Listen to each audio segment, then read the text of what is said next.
Hi, welcome to Magush's GRE Vocabulary Wednesdays. And I'm Chris, and today we will have tough, misleading words. Now, some of them are more misleading than others. Some of them are tougher than others. Let's start off with temperate. What's misleading about this? Well, I have a really bad temper. I'm angry.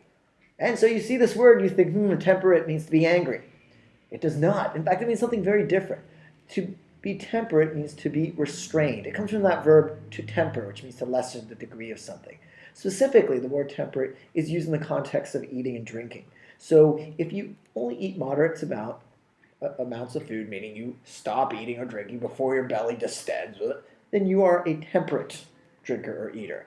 On the other hand, if you're intemperate, say with your steak consumption, then of course your belly distends out really far and you look like a medieval king. So again, that word was intemperate, which would be the opposite of temperate.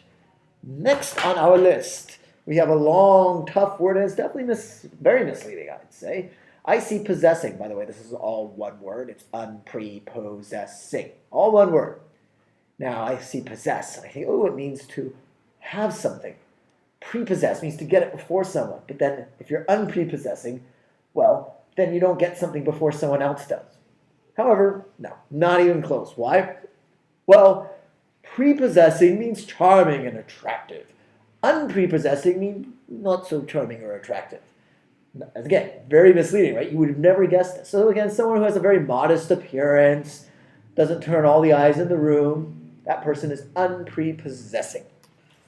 Now, next word is a fun word, raillery. I imagine people working on the railroad and the person throwing the whatever it is that they throw into the furnace so that the train will go. I picture all these locomotive sort of imagery. However, raillery doesn't relate to that. And you may say, oh, Chris, I know, it's rail. Like when you rail on somebody, you verbally attack them.